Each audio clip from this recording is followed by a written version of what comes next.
Friends, in the last video we have imported our data in our Jupyter notebook. This is our data. In this video we will see how to use these pandas commands on our imported data frame. Our first command is shape, second is index, columns, d types, head, tail, unique, unique, count, value counts. So let's come to our first command, which is shape. The shape command shows the total number of rows and total number of columns in our data frame. Data frame, which is our data, as you can see here, means our data is called data frame. So to use this command we have to type the data frame name. The data frame name here is df.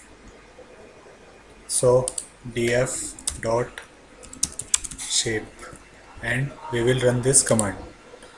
So it will show the number of rows and number of columns present in our data frame. As you can see here also, the number of rows are 65,000 and columns are 15. So this is same.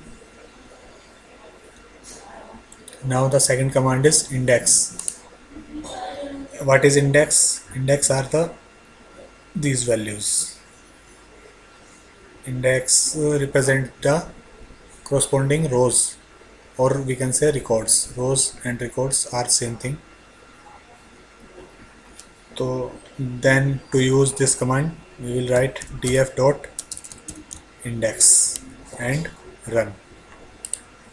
It will show the range of the index. The start index is 0, as you can see here, and the stop index is 65,535.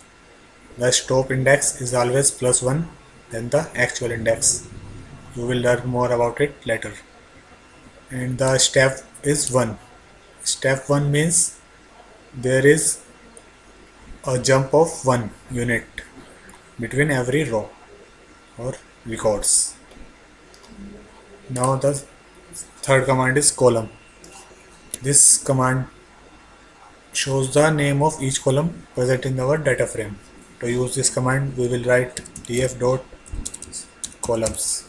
Please note that all the commands are written in lowercase letter. Uppercase letters are not accepted in Python, Jupyter. So this is the command to see the name of each columns of the data frame, and we will run it. Here are the names of all the columns. These are the columns, and the first column is stop date, second is stop time.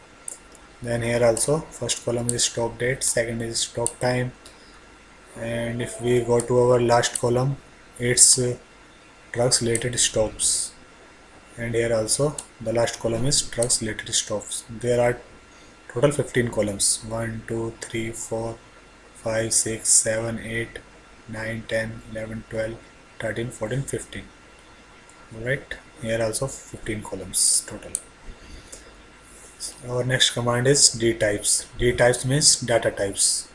This command is used to show the data type of each column. Then how to use this command? We will write data frame name dot d types. We can either run, or there is a shortcut to run this command, which is shift plus enter. Here are the data types of each column.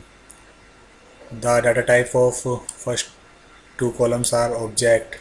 Next column data type is float, then object float. Search conducted column has data type boolean, means it has values true or false.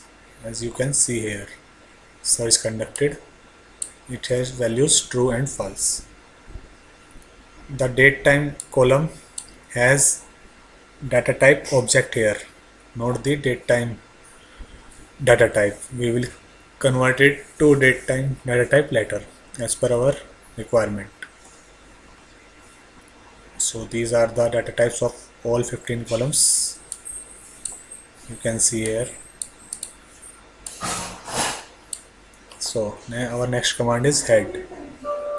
This command shows the first few records of the data frame. So we will use this command by writing df dot head and this, and we will run this command. It will show the top 5 rows by default of our data frame.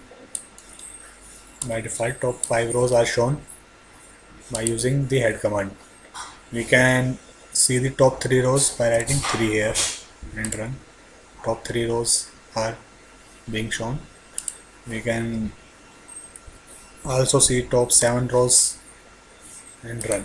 Top 7 rows are shown here.